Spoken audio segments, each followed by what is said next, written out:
तिथल्या प्रत्येकाच्या तोंडाला पाणी सुटणारी अशी आपण तिळाची रेसिपी घेऊन आलेलो आहोत. अचूक अशी रेसिपी बघणार आहोत आपण. त्यासाठी मी घेतलेली आहेत 1 वाटी तिळं अशी स्वच्छ करून घेतलेली आहेत.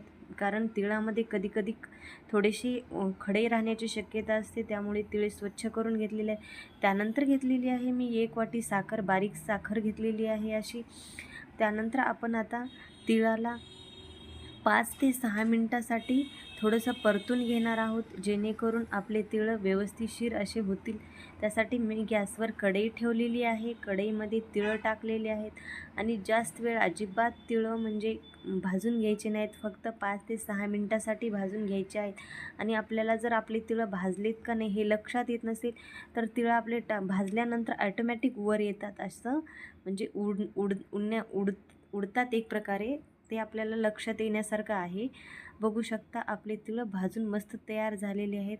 आता मी मिक्सर वाटं काढून घेणार आहे. सुरुवातीला आपण तिळच काढून घेणार आहोत. बघू शकता अशा पद्धतीने मी बारीक असे तिळाचं कूट काढून घेतलेलं आहे. त्यानंतर एका पातेल्यामध्ये मी काढणार आहे ते.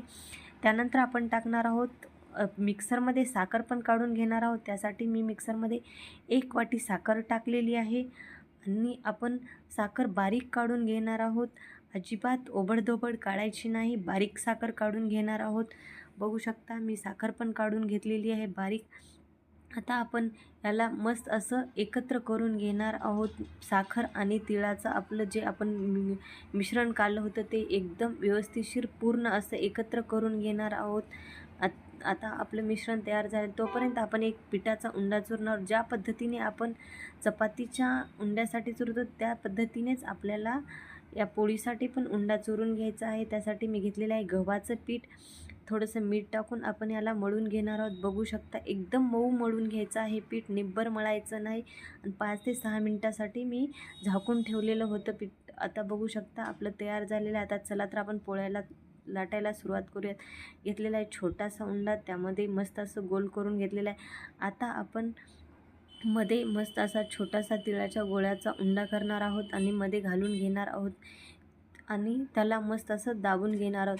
वरची बाजू आपण पूर्ण अशी अजिबात काढायची नाही. वरची जर बाजू आपण पूर्ण काढली तर आपली पोळी फुटण्याची शक्यता असते, त्यामुळे आपण मध्येच दाबून घ्यायचं आहे.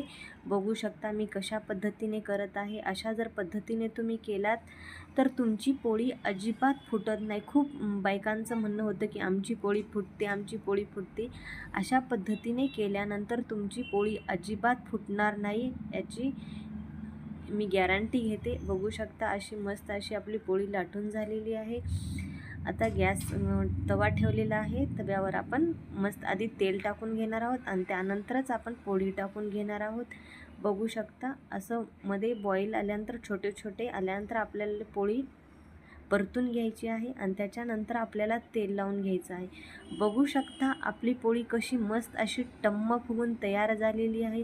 अजिबात पोळी फुटली पण नाही, बघू शकता तुम्ही. आणि पोळी व्यवस्थितशीर आपल्याला भाजून घ्यायची आहे. अजिबात पोळी भाजताना घाई करायची नाही, कच्ची वगैरे ठेवायची नाही. मी अशी मस्त अशी पोळी भाजून घेतलेली आहे, बघू शकता. चला तर मग आपण पूर्ण पोळ्या याच पद्धतीने करून घेणार आहोत.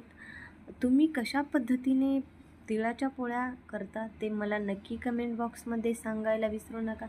आणि माझी रेसिपी तुम्हाला कशी वाटली ते पण मला सांगायला विसरू नका. जर माझी रेसिपी आवडली असेल तर प्लीज माझ्या चॅनलला सबस्क्राईब करायला विसरू नका. आणि अशीच आपण नवनवीन व्हिडिओ घेऊन नवनवीन रेसिपी घेऊन येणार आहोत, त्यासाठी बघायला विसरू नका. चला तर मग अशाच पद्धतीने आपण पूर्ण अशा पोळ्या तयार करून घेणार आहोत. अजिबात न फुटता न काहीच होता आपण पूर्ण अशा पोळ्या. आणि सहसा सांगायचं म्हणजे पोळी कढईनं जास्त लाटायची, जेणेकरून कढ आपली म्हणजे डबर राहणार नाही, जाड राहणार नाही. बघू शकता मस्त अशा आपल्या गोल गोल पोळ्या तयार झालेल्या आहेत.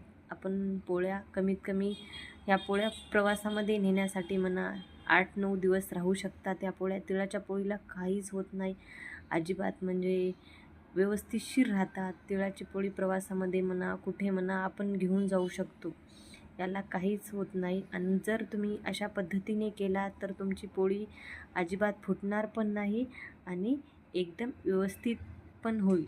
बघू शकता अशा टम्माशा फुगलेल्या आपल्या पोळ्या तयार झालेल्या. आवडले असेल तर चॅनलला सबस्क्राईब करायला विसरू नका. चला तर